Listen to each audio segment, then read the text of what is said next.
বাঙালিখানায় সবাইকে স্বাগত জানাই। আপনারা তো অনেকভাবে চিকেন রান্না করে খেয়েছেন। একবার আমার মতন করে সহজ পদ্ধতিতে আপনিও খুব সহজে শিখে নিতে পারবেন, ছোট ছোট টিপস সহ। গ্রামীণ পদ্ধতিতে কিভাবে চিকেন রান্না করা হয় চলুন সেটা একবার দেখে নেওয়া যাক। আজকে রান্না করব চিকেন। এখানে আমি 500 গ্রাম চিকেন বেশ ভালো করে ধুয়ে পরিষ্কার করে নিয়েছি। এই পর্যায়ে আমি একটা কড়াইতে বেশ কিছুটা সর্ষের তেল অ্যাড করেছি। হাফ চামচ হলুদ গুঁড়ো দিয়ে বেশ মাংসগুলোকে ভালো করে ভেজে নিতে হবে। 7 থেকে 8 মিনিটের মতন মিডিয়াম আঁচে মাংসগুলোকে ভেজে নিতে হবে।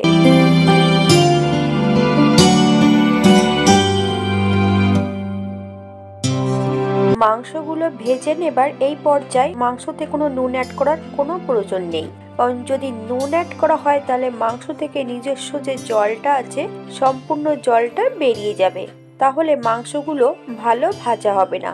সামান্য একটু হলুদ গুঁড়ো দিয়ে বেশ মাংসগুলোকে ভালো করে ভেজে নিতে হবে।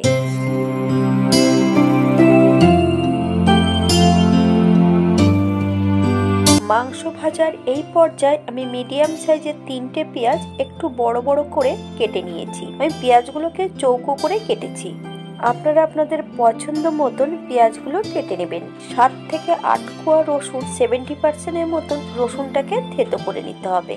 10 থেকে 12 মিনিটের মতন মিডিয়াম আঁচে মাংসগুলো পেঁয়াজ রসুনের সঙ্গে বেশ ভালো করে ভেজে নিতে হবে, অথবা পেঁয়াজ রসুন থেকে যতক্ষণ কাঁচা গন্ধ বেরোবে ততক্ষণ বেশ মাংসর সঙ্গে ভালো করে ভেজে নিতে হবে।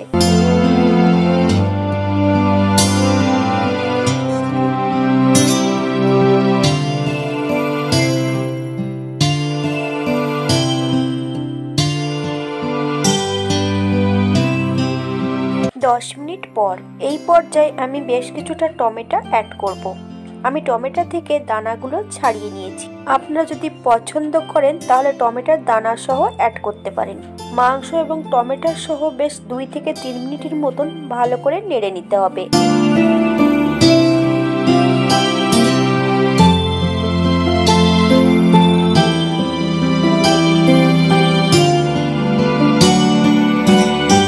পর্যায়ে বেশ কিছুটা আমি ছোট নতুন আলু অ্যাড করেছি।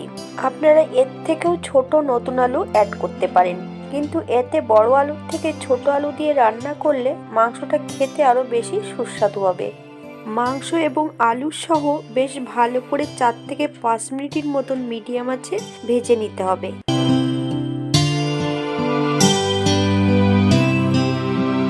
এই পর্যায়ে কিছু বাটা মশলা অ্যাড করব। আপনারা গুঁড়ো মশলাটা দিয়েও রান্নাটা করে নিতে পারেন। আদা, জিরে, ধনে, শুকনো লঙ্কা একসঙ্গে বেটে নিয়েছি। সম্পূর্ণ মশলাটা এই পর্যায়ে অ্যাড করে মিডিয়াম আঁচে 7 থেকে 8 মিনিটের মতন মাংস সহ বেশ ভালো করে কষিয়ে নিতে হবে। আমি এখানে সম্পূর্ণটাই শুকনো লঙ্কা বাটা অ্যাড করেছি। এই পর্যায়ে আমি কোনো কাঁচা লঙ্কা বাটা অ্যাড করব না। আপনারা যদি পছন্দ করেন তাহলে অ্যাড করতে পারেন। এই মাংস রান্নাটিতে শুকনো লঙ্কা দিয়ে রান্না করলে খেতে বেশি সুস্বাদু হয়। মাংস রান্নার এই পর্যায়ে 4-5টা গোটা কাঁচা লঙ্কা অ্যাড করে আপনারা যদি পছন্দ করেন তাহলে পরিমাণে বাড়িয়ে দিতে পারেন। হাফ চামচ হলুদ গুঁড়ো, 1 চামচের একটু বেশি নুন অ্যাড করেছি। আপনারা স্বাদ অনুসারে নুনটা অ্যাড করবেন। বেশ ভালো করে মাংসর সঙ্গে কষিয়ে নিতে হবে। নুন অ্যাড করার ফলে আস্তে আস্তে মাংস থেকে জলটা ছাড়তে শুরু করবে। মাংসের জলে মাংসটা বেশ ভালো করে কষিয়ে নিতে হবে।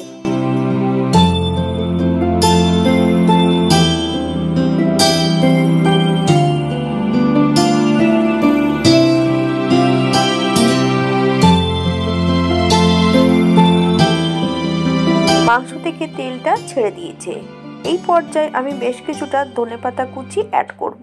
আপনারা যদি পছন্দ করেন তাহলে পরিমাণে বাড়িয়ে দিতে পারেন। আবারও আমি 1 থেকে 2 মিনিটের মতন মাংসটা কষিয়ে নেব।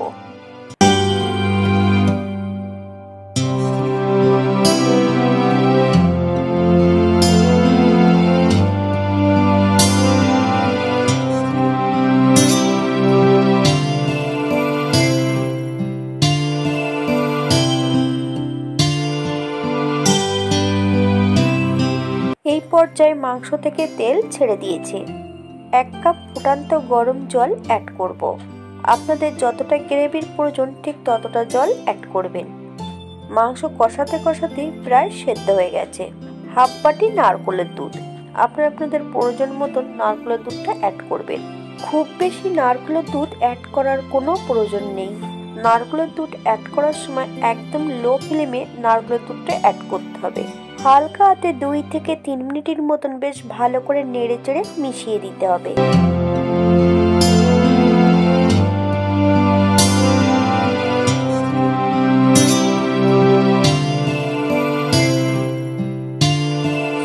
থেকে 8 মিনিটের মতন ঢাকা দিয়ে রেখে দেব, যাতে আলু মাংসগুলো বেশ ভালো সেদ্ধ হয়ে যায়। ঢাকা দেওয়ার পর ঢাকা খুলে মাঝে মাঝে একটু নেড়ে দিতে হবে, নইলে নারকেল দুধ কড়ার নিচটাতে লেগে যেতে পারে। 8 মিনিট পর হালকা হাতে একটু নেড়ে চেড়ে আবারও আমি মিশিয়ে দেব। এই পর্যায়ে 1 চামচ গরম মশলা বাটা অ্যাড করব। আপনারা গরম মশলা গুঁড়োটাও অ্যাড করতে পারেন। বেশ হালকা হাতে নেড়ে চেড়ে গ্যাসের ফ্লেমটা অফ করে দেব। এই পর্যায়ে আমি 5 মিনিটের জন্য স্ট্যান্ডিং টাইম দেব, তারপর সার্ভ করব।